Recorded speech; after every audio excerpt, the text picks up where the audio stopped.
Good afternoon, good morning, good evening sa lahat ng mga nanonood sa iba't ibang lugar. Maraming salamat po sa walang sawa nyo sa pagsuporta. Sa mga nag-subscribe at hindi pa nagsasubscribe, subscribe na lang po tayo. Maraming salamat po sa mga nagko-comment. Mga DDS o Senator Marcoleta, ito po, alam ko naman Senator Marcoleta, alam mo to eh.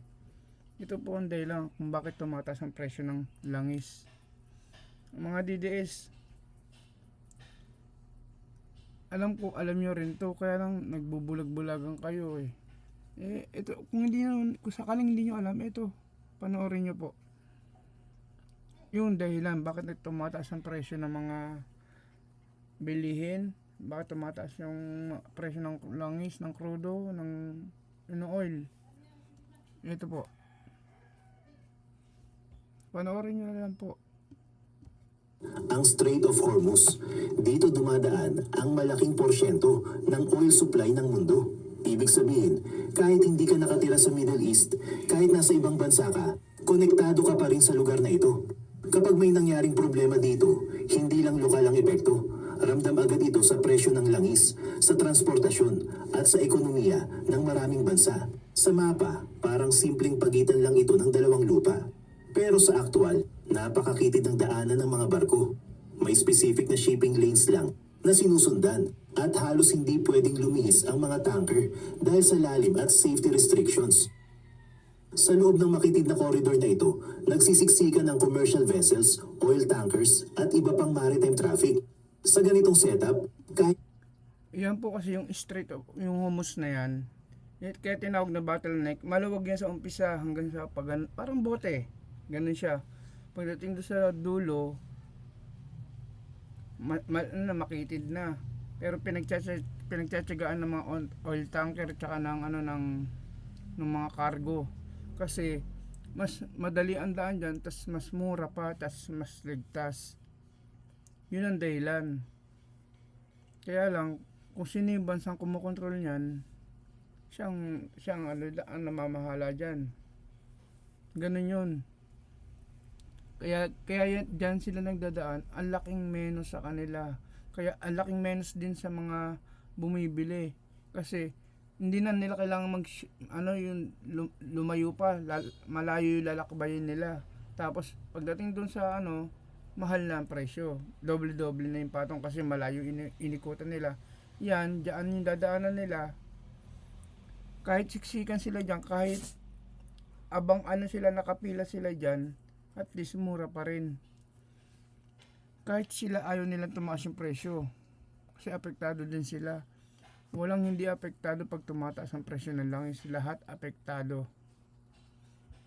Huwag nyo sinisisi kay PBBM bakit tumaas yung langis. maliit na aberya lang, isang bangka, isang aksidente o isang intentional na harang, pwedeng magdulot ng chain reaction. Kapag may isang tanker na na-delay o naharang, susunod na ang iba, hanggang sa tuluyang bumagal o huminto ang galaw ng buong ruta. At ito ang dahilan kung bakit matagal nang alam ng mga bansa sa paligid ng Strait of Hormuz na hindi lang ito simpleng daanan. Isa itong strategic pressure point. Kung sino ang may kontrol dito, may kakayahan siyang makaapekto sa daloy ng enerhiya sa buong mundo. Sa simula, tahimik ang lahat. Tuloy-tuloy ang biyahe ng mga barko, normal ang operasyon, at walang indikasyon na may paparating na malaking problema. Pero sa ilalim ng katahimikan na iyon, may mga plano ng binubuo, may mga taktika ng inihahanda, at may mga galaw na hindi agad napapansin. Hanggang sa huli, bigla na lang magbabago ang sitwasyon. At kapag nagsimula na ang pagbabago, hindi ito dahan-dahan. Isang iglap lang, ang lugar na dati ay simpleng ruta ng trade, magiging sentro ng isang krisis na kayang magpahinto sa mundo. Habang tuloy pa rin ang normal na daloy ng mga barko, may mga galaw na hindi agad napapansin sa ibabaw ng tubig. Hindi ito malalaking warships na madaling makita. Ang unang kumilos ay maliliit na bangka, mabilis, mababa sa tubig at kayang humalo sa ordinaryong maritime traffic. Sa unang tingin, parang wala lang. May mga fishing vessels, may mga civilian boats, at may mga maliliit na craft na paikot-ikot lang sa area. Pero habang tumatagal, napapansin na may pattern ng galaw nila. Hindi sila basta random. May direksyon, may timing. Unti-unti, dumarami ang mga fast attack boats na ito. Hindi sabay-sabay, kundi paunti-unti para hindi halata. Sa radar, mukhang normal traffic lang. Pero sa aktual, nagsisimula ng mabuo ang isang coordinated presence sa loob ng makitid na koridor. Kasabay nito, may isa pang nangyayari na mas delikado. Sa ilalim ng tubig, may mga inilalagay na sea mines. Hindi ito basta-basta nakikita. May iba na naka-anchor sa seabed, may iba na pressure activated, at Nung simay na yan, dalawang klase yan. Merong pag dumaan ka, mag-activate siya. Meron naman yung pag nadaan ka doon sa tapat niya, yung pressure niya nung sasakyan, naramdaman nung landmine, sasabog siya. Ganun yung nila, yung mine nila, yung sumasabog kaya nasa tubig naman nakatanim. Mas mahirap hanapin po yun. Kasi mahirap yung pag nilapitan mo, pag nabago yung pressure dun sa ng bomba, sasabog siya. Hindi alam nung magde-detonate kung hanggang ano yung timbang nung kaya, yung kung ilang timbang ang kaya nung mina na yon. Kaya nga maingat sila, hindi man basta ma-detonate mo lang yun, hindi ganun yun. Kaya nga mga DDS, para to sa inyo lahat. Para naman may matutunan kayo kung sakaling makipag-debate kayo, may alam kayo. iba na pwedeng i-trigger remotely. Ang pinaka-problema, hindi mo kailangan ng malaking barko para gawin ito. Kahit maliit na bangka, kayang mag-deploy ng ganitong kagamitan sa loob ng ilang minuto. Sa baybayin naman, tahimik ding naghahanda ang ibang units. May mga mobile launchers na nakaposisyon malapit sa coast. Hindi sila permanenteng nakalabas. Nakatago sila sa mga lugar na hindi agad matukoy. Kapag kailangan, lalabas, magpapaputok, at babalik agad sa pinanggalingan. Sa puntong ito, Kasi ang taktika nung Iran, marami silang speedboat, marami din silang mga kamikaze drone. Kapag yung sa speedboat nila nasira o may natamaan, babalik, may papalit na isa pa agad. Doon nahihirapan yung US, hinahanap nila kung saan nagmumula yung daanan papunta doon sa pinagtataguan ng mga speedboat, ng mga kamikaze drone, tsaka ng mga missile. Yun ang kailangan masira ng Amerika. Pag nasira ng Amerika yan, baldado ang Iran. Kasi nakatago sa ilalim ng lupa. open confrontation, walang malalaking pagsabog, walang malinaw na simula ng gera. Pero ang realidad, nagsimula na ang setup. Dahil ang target dito ay hindi agad manalo sa isang malaking laban. Ang target ay kontrolin ang galaw ng kalaban. Dahan-dahan, hindi halata, pero siguradong epektibo. At sa loob ng makitid na bahagi ng dagat na ito, sapat na ang ilang dosenang mabilis na bangka at ilang pirasong mina para baguhin ang sitwasyon. Hindi mo kailangang wasakin ang lahat. Kailangan mo lang gawing delikado ang pagdaan. Habang lumilipas ang oras, mas lalong nagiging komplikado ang larawan. Dumadami ang mga hindi siguradong target. Mahirap na makilala kung alin ang civilian, alin ang threat. At sa ganitong klaseng environment, kahit isang maling desisyon lang pwedeng mag-trigger ng mas malaking problema. Hanggang sa dumating ang punto na hindi na ito simpleng pag-monitor lang. May kailangang gumawa ng aksyon. At doon magsisimula ang unang tunay na pagsubok kung paano haharapin ang isang kalaban na hindi gumagamit ng tradisyonal na paraan ng pakikipaglaban. Sa puntong kailangan ng kumilos, unang gumalaw ang mga puwersa na matagal nang nakastandby sa rehiyon. Lumapit ang mga warships, nakaredy ang radar systems, at nakalock ang mga high-precision weapons sa anumang target na pwedeng ituring na banta.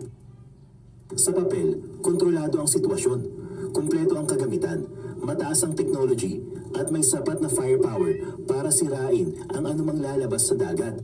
Pero pagdating sa actual na engagement, Doon lumabas ang unang problema. Ano naman? Sa bawat deteksyon ng maliit na target, kailangan munang kumpirmahin kung ano ito. Hindi pwedeng basta magpaputok dahil halo-halo ang nasa paligid. May civilian vessels, may fishing boats, at may mga hindi agad matukoy kung threat o hindi. Ang bawat segundo ng pagdadalawang isip ay nagbibigay ng oras sa kalaban para makalapit o makaposisyon. Kapag nakumpirma na ang target, saka palang papasok ang engagement. Dito nagagamit ng missiles o naval guns. Pero bawat putok ay may katumbas na malaking gastos.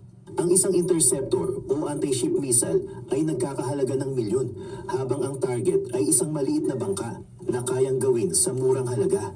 Sa unang mga engagement, may mga target na natamaan, may mga bangka na nasira, may mga galaw na napigilan. Pero kasabay nito, napansin agad ang isang pattern. Hindi nauubos ang lumalapit na threats. Habang may natatamaan, may bagong sumusulpot. Habang may umaatras, may ibang papasok sa ibang direksyon. Mas lalong naging komplikado ang sitwasyon dahil sa bilis ng galaw ng mga target. Sa loob ng makitid na ruta, mabilis silang nagbabago ng direksyon. Sumisingit sa pagitan ng ibang barko at nawawala sa visual range bago pa tuluyang ma-engage. Ang mga fighter jets na nakadip Kasi ang problema ng Amerika dyan, kahit sanggain nila lahat ng drone ng Iran, ang presyo ng drone ng Iran nasa 100k lang, 100,000 lang. Tapos yung presyo ng ipang sasangga ng Israel at ng US, million ang halaga. Million isasabak mo sa sa 100. Ubus ang pera. Ito yan, mauubos pera nila. Kaya nga, yun ang inahanap ng Amerika, yung drone. Inahanap nila kung saan nagmumula, o kung saan yung entrance, tsaka yung exit. Yun ang kailangan nilang takpan nila yon. Pasabugin nila yung daanan. Kailangan mahanap nila yung pinagtataguan. Kasi ang problema dito napakalawak ng disyerto sa Iran Tapos siya, yung ilalim niya pa hindi bunker taguan ng mga weapon. Yun ang kailangang mahanap ng Amerika. mula sa carrier ay mabilis. Pero sobrang bilis din para sa ganitong klaseng target. Sa loob ng ilang segundo, mawawala na agad sa field of view ang maliit na bangka. Mahirap kumpirmahin. Pag tinira nila yung speedboat, tapos pagtingin nila wala na dun. Minsan nakikita nila umaatras na, tapos meron na naman ibang papalit. Ganun yung technique ng Iran. Ubusan sila ng sandata, ubusan ng pera. Mahirap tutukan at mas mahirap tamaan ng eksakto. Sa kabilang banda, ang mga ship-based systems ay may limitasyon din. Hindi sila designed para sa sabay-sabay na maraming maliit at mabilis na target sa isang confined space. Kapag sabay-sabay ang approach, kailangan pumili kung alin ang uunahin at anumang hindi mapili, posibleng makalusot. Habang tumatagal ang operasyon, unti-unting lumalabas ang mas malaking issue. Hindi ito laban na kayang tapusin sa pamamagitan ng lakas lang. Hindi rin ito laban na kayang resolbahin gamit ang pinakamahal na sandata. Dahil sa bawat engagement na ginagawa, may kapalit na gastos, oras at limitasyon sa resources. At habang nangyayari ito, patuloy pa ring apektado ang daloy ng mga barko sa lugar. Sa kabila ng firepower, hindi pa rin nabubuksan ng maayos ang ruta. At sa kabila ng mga natatamaang target, nananatiling aktibo ang banta.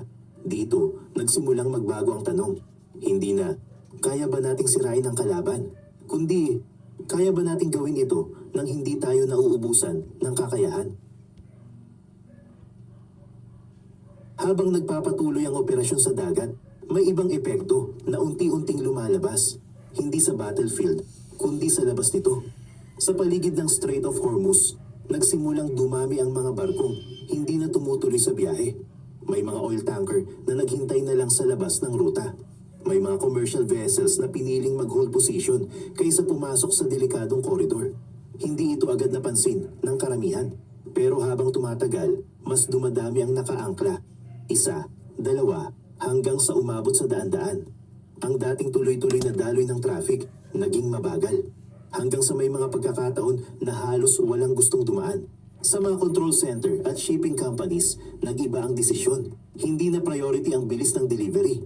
Mas naging priority ang safety ng cargo at crew. Kahit pa may delay, mas pipiliin nilang maghintay kaysa pumasok sa lugar na hindi sigurado ang kaligtasan.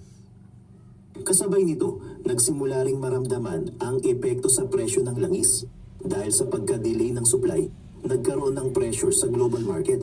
Hindi ito agad sumabog, pero unti-unting tumataas ang presyo habang nagiging hindi sigurado ang daloy ng shipments. Sa mga bansang umaasa sa oil imports, nagsimula ang pag-a-adjust. May mga naghahanap ng alternative routes, may mga nagbawas ng consumption, at may mga naghanda para sa posibleng mas matagal na disruption. Ang problema, walang mabilis na solusyon. Hindi pwedeng basta i-divert ang lahat ng barko dahil limitado ang ibang ruta. Hindi rin pwedeng pilitin ang pagdaan kung may mataas na risk ng attack. Kaya ang nangyari, nagkaroon ng bottleneck, hindi lang sa dagat, kundi pati sa supply chain ng buong mundo. Sa loob ng mga command centers, mas naging malinaw ang sitwasyon. Hindi lang ito laban para sa kontrol ng isang lugar. Ito ay laban na may direktang epekto sa ekonomiya ng maraming bansa. Habang patuloy ang engagement laban sa maliliit na target, may ibang pressure na mas lumalaki. Pressure mula sa oras, pressure mula sa global market, at pressure mula sa pangangailangan na maibalik ang normal na daloy ng ruta. Sa puntong ito, hindi na sapat ang kasalukuyang approach. Dahil kahit may natatamaan, kahit may napipigilang threat, hindi pa rin nababalik ang kumpiyansa ng mga barko na dumaan. At kung walang gustong dumaan, kahit kontrolado mo pa ang tubig, wala pa ring saysay ang tagumpay. Sa gitna ng lumalalang sitwasyon, napilitan ng command na mag-reassess ng buong approach. Hindi na pwedeng ituloy ang parehong paraan kung malinaw na hindi nito naaabot ang goal, ang maibalik ang normal na galaw ng ruta. Sa mga meeting at briefing, isang bagay ang naging sentro ng usapan. Hindi tugma ang ginagamit na kagamitan sa klase ng kalaban na hinaharap. Ang problema ay hindi kakulangan sa firepower. Ang problema ay kung paano ito ginagamit. Sa senaryo na ito, ang kalaban ay maliit, mabilis, maraming bilang, at mura. Habang ang ginagamit laban sa kanila ay high-value systems, long-range weapons, at expensive munitions. Hindi nagtatagpo ang dalawang ito. Habang tumatagal, mas lalong nagiging malinaw na kahit pa magpatuloy ang operasyon gamit ang parehong setup, hindi ito sustainable. Mauubos ang resources, tataas ang gastos, at mananatiling aktibo ang banta. Dito nagsimulang pumasok ang ideya ng pagbabago. Hindi ito tungkol sa pagdagdag ng mas advanced na teknolohiya. Hindi ito tungkol sa mas malaking deployment. Ito ay tungkol sa paggamit ng mas angkop na tool para sa sitwasyon. Sa halip na umasa sa high-altitude operations at long-range engagements, pinag-isipan ang posibilidad ng low-altitude direct engagement, yung kayang tumagal sa area, kayang mag-observe ng mas matagal, at kayang umatake ng mas mura, pero effective. Sa madaling salita, kailangan ng platform na hindi masyadong mabilis para mawala agad ang target, hindi masyadong mahal para sa bawat engagement, at kayang magstay sa area ng mas matagal. Habang ini-evaluate ang options, may isang aircraft na hindi agad pumasok sa isip ng karamihan. Hindi ito bago, hindi ito cutting edge, at sa ibang pagkakataon, itinuturing pa nga itong outdated. Pero sa sitwasyong ito, may mga katangian ito na eksaktong tumutugma sa problema. Habang lumalalim ang analysis, mas lalong lumilinaw na ang sagot ay hindi kailangang bago. Ang kailangan kasi nilang gawin ngayon, maghanap sila ng alternative na panlaban doon sa ginagawa ng Iran. Yung isang jet ng Amerika, luma na yun eh, matagal na yun. Tapos ano siya, Warthog yata pangalan nun. Tapos ano siya, kaya niyang bumaba, lumipad sa pababa, mababa. Kahit yung isang taas lang ng tao, kaya niyang gawin yun, na hindi kayang gawin ng ibang jet. Kasi sasalpok sila. Yun, kaya kagandahan lang nun, namomonitor niya yung area, hindi sa radar. Namomonitor niya mismo sa sarili niyang mata. Nakikita niya, i-update niya agad yung mga nasa head office nila. Kasi mahirap tumira kapag bumasi sa radar, kasi yung takbo ng mga bangka, meron din mga takbo ng mga civilian. may tumpukan ng mga tao, may tumpukan din ng civilian. Hindi nila alam kung ano ang civilian tsaka yung kalaban. Kaya yan ang pinakawalan nila. Ito naman kasi hindi naman ito matitrace agad ng radar eh. Matitrace siya pag nandiyan na siya. Pero yung malayo pa lang hindi siya matitrace kasi mababa lumipad. Mababa ang lipad niya. Low altitude lang. Kailangan lang itong tama para sa laban. At sa puntong iyon, nagsimula nang mag-shift ang focus.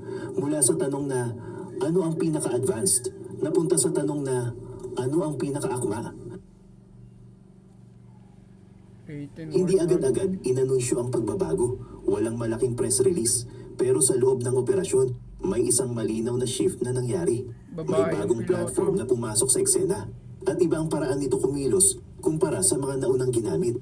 Ito ang A-10 Thunderbolt 2. Sa unang tingin, hindi ito impressive kung ikukumpara sa modern jets. Mas mabagal ito, mas luma ang design, at hindi ito stealth. Pero pagdating sa aktual na pangangailangan ng sitwasyon, doon ito nagkaroon ng advantage. Sa halip na lumipad ng mataas at mabilis, bumaba ito sa mas mababang altitude. Hindi ito dumaan lang sa area. Umiikot ito, nag-observe, at nananatili sa loob ng koridor ng mas matagal. Sa ganitong paraan, mas malinaw ang nakikita ng piloto. Hindi lang radar ang basehan, may visual confirmation. Sa loob ng makitid na ruta, kung saan halo ang civilian at possible threat, mahalaga ang ganitong klaseng observation. Hindi sapat ang bilis kung hindi mo naman kayang tukuyin ang target ng maayos. Habang nagsisimula ang operasyon ng A-10, nagbago ang pacing ng engagement. Kapag may nakitang kahina-hinalang galaw, hindi na kailangan agad gumamit ng mamahaling missile. May option na gamitin ang onboard cannon, isang 30mm system na kayang maglabas ng libu-libong rounds kada minuto. Sa loob ng ilang segundo, sapat na iyon para ma-disable ang isang maliit na bangka. Ang mahalaga rito, hindi lang effectiveness ang tumaas, kundi pati efficiency. Sa bawat engagement, mas mababa ang cost. Mas maraming target ang kayang i-handle nang hindi agad nauubos ang resources.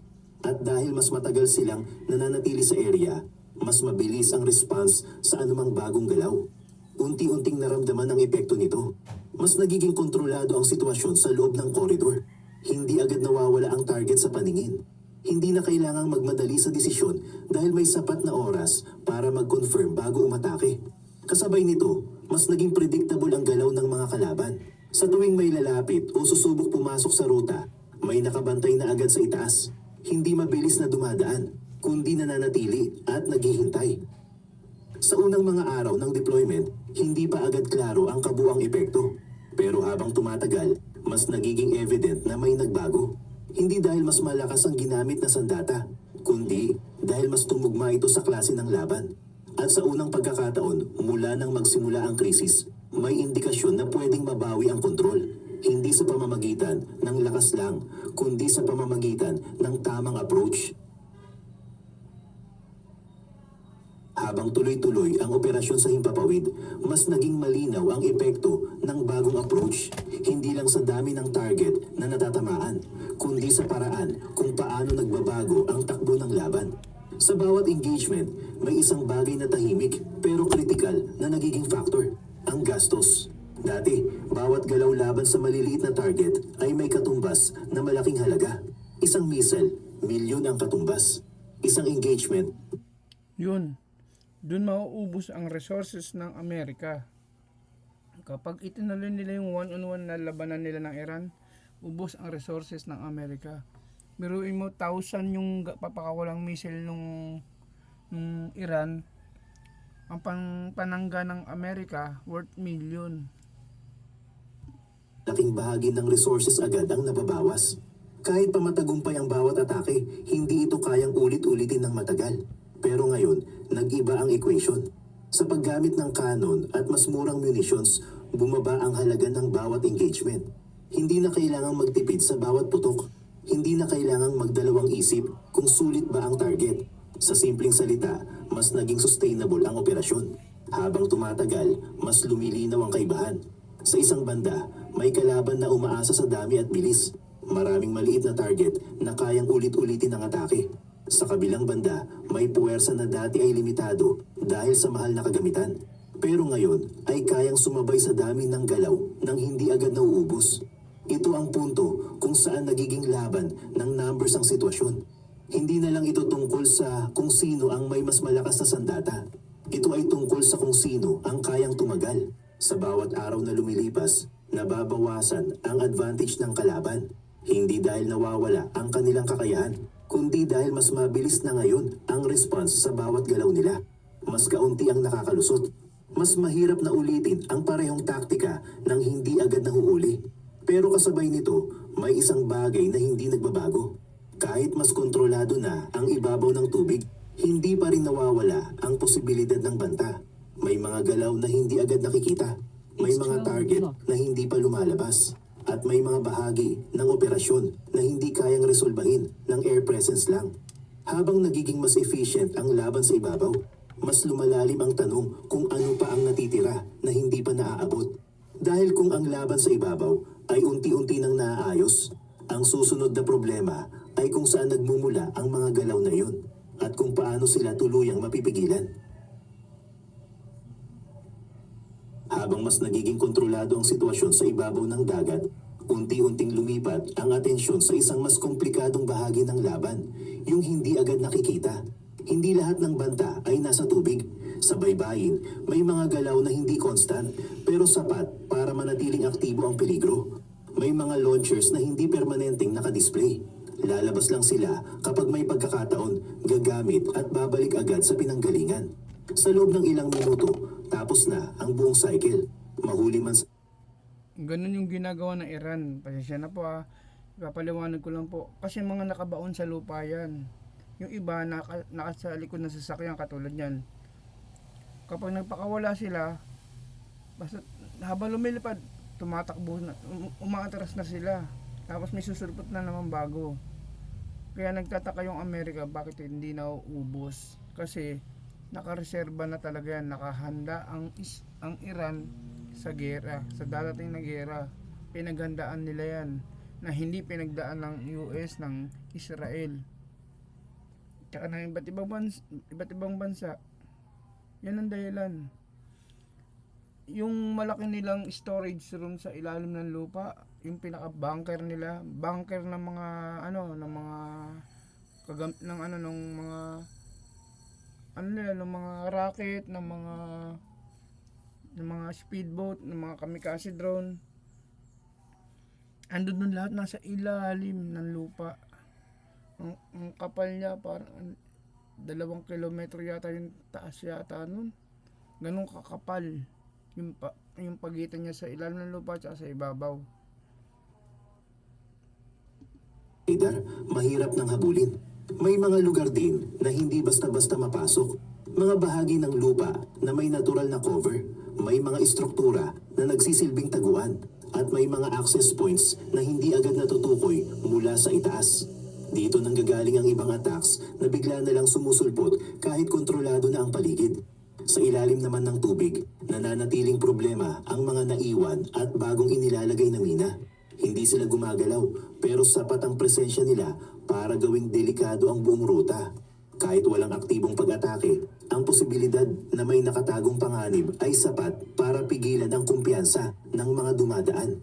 Sa puntong ito, malinaw na hindi sapat ang pagkontrol sa surface. Kahit gaano pa kadalas ang patrol sa himpapawid, kung may pinanggagalingan ang mga galaw sa lupa at sa ilalim ng tubig, hindi tuluyang matatapos ang problema. Parang pinipigilan mo lang ang epekto, pero hindi mo pa naabot ang ugat. Habang sinusubukan hanapin ang mga source ng mga pag-atake, mas lalong nagiging malinaw kung gaano kahirap ang sitwasyon. Hindi ito iisang target na pwedeng tutukan.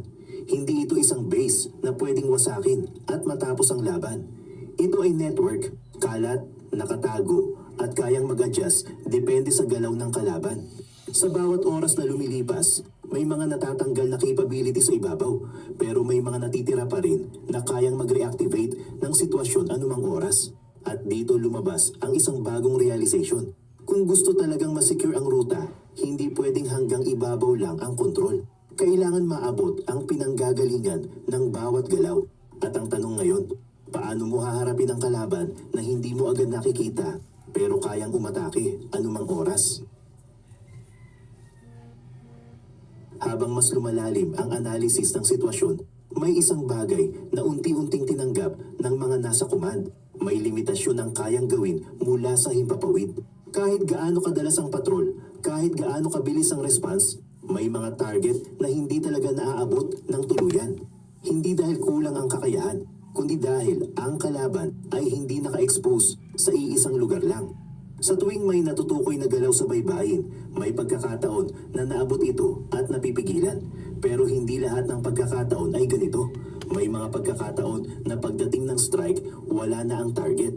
Nakapag-deploy na, nakapag-retreat na, at bumalik na sa loob ng mga lugar na hindi agad mapasok. Ang mas mahirap, kahit ma-damage ang isang bahagi ng infrastructure, hindi ibig sabihin na tapos na ang threat. May mga reserba, may mga nakatagong kagamitan, at may kakayahang ulitin ang operasyon mula sa ibang lokasyon. Sa ilalim ng tubig, ganun din ang sitwasyon. Kahit may efforts para i-clear ang ruta, hindi agad natitiyak kung gaano kalinis ang area. Hindi lahat ng mina ay agad natutukoy. Hindi lahat ay agad natatanggal. At sa ganitong kondisyon, kahit isang natitirang hazard lang ay sapat para manatiling delikado ang buong koridor. Habang pinagsasama-sama ang lahat ng impormasyon, mas lalong nagiging malinaw ang buong larawan. Ang laban na ito ay hindi linear. Hindi ito yung tipong may simula, may gitna, at may malinaw na katapusan pagkatapos ng isang malaking operasyon. Ito ay paulit-ulit na proseso. Hanap, target, neutralize, at ulitin ulit sa ibang lugar. At sa ganitong setup, kahit gaano pa ka-effective ang air operations, may punto na hindi na ito sapat para tuluyang tapusin ang problema. Dito nagsimulang pumasok ang mas mabigat na posibilidad. Kung ang mga target ay nasa loob ng mga lugar na hindi kayang abutin ng simpleng strike, kung ang mga galaw ay nagsisimula sa lupa at nagtatapos sa dagat, at kung ang bawat araw na delay ay may katumbas na epekto sa buong mundo, kailangan ng pag-isipan ang susunod na hakbang. Hindi na lang ito tungkol sa pagkontrol ng galaw, kundi tungkol sa pagkuha ng mismong pinanggagalingan ng mga galaw na yon. At sa puntong ito, unti-unti nang lumilitaw ang direksyon ng operasyon. Isang direksyon na mas direkta, mas komplikado, at mas may malaking risk. Habang malinaw na hindi sapat ang mga naunang hakbang, nagsimula ng mag-iba ang tono ng mga plano. Hindi na ito tungkol sa pag-adjust ng tactics lang. May mas malalim na usapan na nangyayari. Yung klase ng desisyon na hindi basta ginagawa kung hindi kinakailangan. Sa mga briefing, hindi na lang surface targets ang pinag-uusapan. Mas naging focus na kung paano maaabot ang mismong pinanggagalingan ng operasyon. Hindi na sapat na pigilan ang galaw sa dagat kung patuloy namang may kakayahan ang kalaban na mag-deploy mula sa lupa. Unti-unting napunta ang usapan sa posibilidad ng direct action. Hindi ito agad-agad na ipinatupad. May mga factors na kailangang timbangin. Risk sa personnel, lawak ng operasyon, at posibleng reaksyon ng ibang bansa. Pero habang tumatagal, mas nagiging malinaw na kung walang gagawing mas direktang hakbang. Mananatili lang sa parehong cycle ang sitwasyon. Sa puntong ito, nagsimula ng gumalaw ang ibang units. May mga puwersa na hindi visible sa unang phase ng operasyon ang unti-unting inilalapit sa rehiyon. Hindi sila para sa air patrol. Hindi sila para sa long-range strike. Ang role nila ay iba. Mas direkta, mas malapit, at mas exposed. Ito ang mga unit na ginagamit kapag kailangan ng pumasok sa lugar, hindi lang tumama mula sa malayo. Habang pinaghahandaan ng susunod na hakbang, mas naging malinaw ang magiging objective. Hindi na lang ito tungkol sa pag-clear ng ruta. Ang goal ay pigilan ang kakayahan ng kalaban na ulitin ang parehong strategy. Ibig sabihin, kailangan ma-neutralize ang mga launch points, mga staging areas, at mga location kung saan nagsisimula ang deployment. Hindi ito kayang gawin mula sa himpapawid lang. Habang papalapit ang posibilidad ng mas direktang operasyon, tumataas din ang risk. Iba na ang usapan kapag may presensya na sa lupa. Mas malapit sa kalaban, mas mabilis ang engagement, at mas maliit ang margin for error. Sa kabila nito, may isang bagay na nagtutulak sa desisyon. Habang hindi pa tuluyang secured ang ruta, patuloy ang epekto sa labas ng battlefield. Patuloy ang delay, patuloy ang uncertainty, at patuloy ang pressure mula sa iba't ibang sektor na kailangang maibalik ang normal na daloy. Sa huli, hindi na ito simpleng pagpili kung gusto ba o hindi. Ito ay naging tanong kung kailan. At habang papalapit ang sagot, mas nagiging malinaw na ang susunod na yugto ng laban ay hindi na lang tungkol sa kontrol ng dagat, kundi tungkol sa pagpasok sa mismong lugar kung saan nagsisimula ang lahat. Habang papalapit ang desisyon na pumasok ng mas direkta, mas naging aktibo ang galaw ng mga puwersang hindi pa nakikita sa unang mga yugto ng operasyon. Hindi na ito puro surveillance at strike mula sa malayo. May mga unit na unti-unting inilalagay sa posisyon kung saan kaya nilang kumilos sa loob mismo ng target area. Sa mga barkong nasa labas ng critical zone, nagsimulang magbago ang configuration. Hindi na lang ito tungkol sa defense at air support. May mga kagamitan at personnel na nakaredy para sa mabilis na deployment kung sakaling kailanganin. Ang mga unit na ito ay hindi para sa simpleng presensya. Ang purpose nila ay malinaw. Kapag dumating ang utos, kailangan nilang makapasok, makakilos, at makalabas ng may kontrol sa sitwasyon. Habang nangyayari ito, mas naging maingat ang galaw sa paligid. Hindi pwedeng maging obvious ang paghahanda. Kailangan kontrolado ang impormasyon at kailangan nakasync ang bawat bahagi ng operasyon mula sa himpapawid, sa dagat, hanggang sa mga puwersang naghihintay sa susunod na hakbang. Sa intelligence side, mas naging focused ang pagkuha ng eksaktong lokasyon ng mga critical points. Hindi na sapat ang general idea kung nasaan ang mga target. Kailangan eksakto, coordinates, access routes, at timing ng galaw.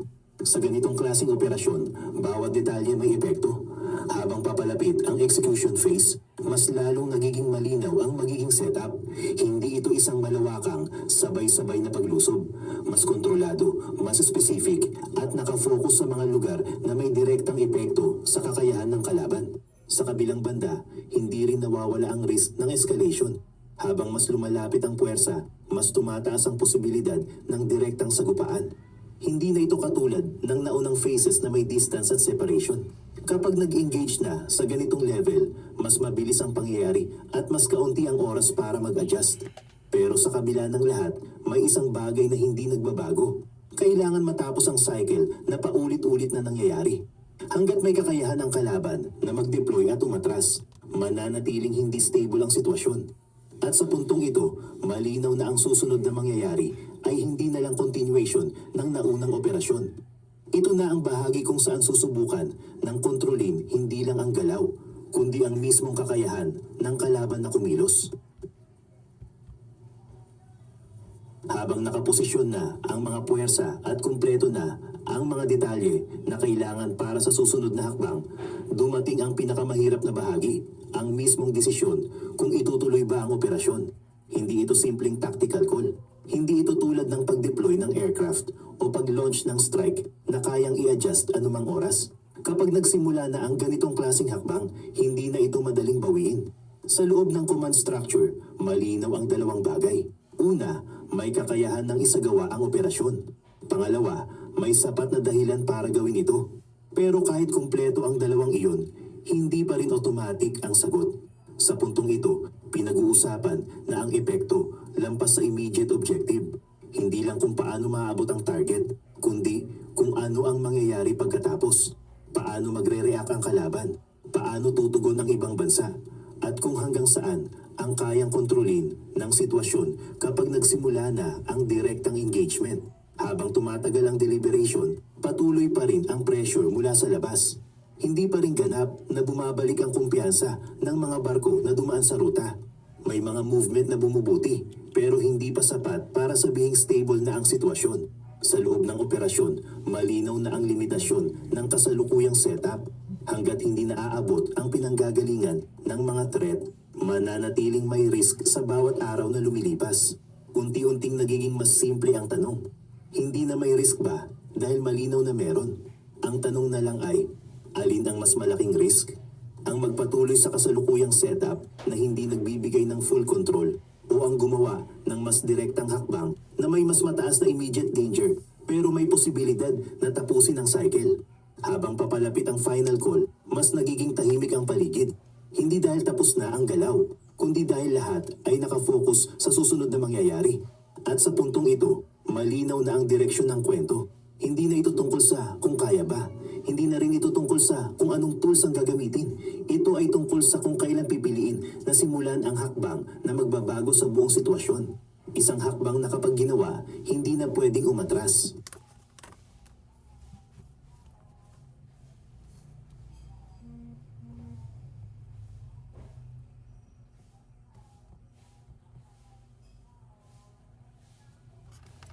Ayan po.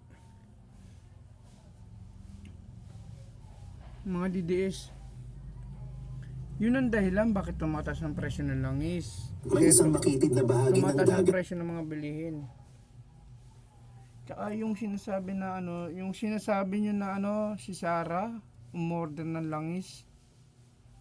Yung sinasabi nyo, galing kay Sarah, pangalan ng cargo, cargo ship yun. Pangalan ng barko yun.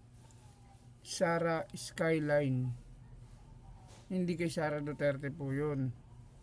O kayong maimbento talaga naman itong mga DDS na to eh. Alam nyo, tanggap na namin na na hindi nyo matanggap yung nangyari kay Digong. Kahit kami ayaw namin tanggapin yun. Ang problema lang, kawawa naman yung biktima ni Digong. Hindi kasi kayo ang biktima, kaya kayo ganyan. Kita nyo sa concert ng Wolfgang. Minsan akong umatin sa concert ng Wolfgang. Hindi kami nagmumura, nag-iislaman lang kami. Ando doon, may nagmura. O kala niya, natutuwa sa kanya yung mga tao. Pinaalas siya. Mga DDS, grabe yung pagiging bastos nyo. Talagang talaga, kapag bastos ngayon, DDS na. Kapag bobo, DDS na rin. Kapag tanga, DDS na rin. Kaya lang, ang problema na dadamay sa inyo yung matitino. Yung matitino na DDS na dadamay sa inyo. Bakit hindi nyo ipakita yung totoong Ipakita nyo yung magandang asal na natutunan nyo kay Digong kung meron na. Ano yung pwede nyo ipagmalaki kay Digong? Kung meron man kayo may pagmamalaki kay Digong, bakit hindi nyo sabihin, hindi yung nagmumura kayo, yung ba yung pinagmamalaki yung natutunan nyo kay Digong? Nakakaawa kayo. Ang dami nyong naloko ni Digong, ang dami nyong nauto ni Digong. Sinasabi nyong mahirap si Digong. Diyos ko, ang dami ng DDS na nagpatunay.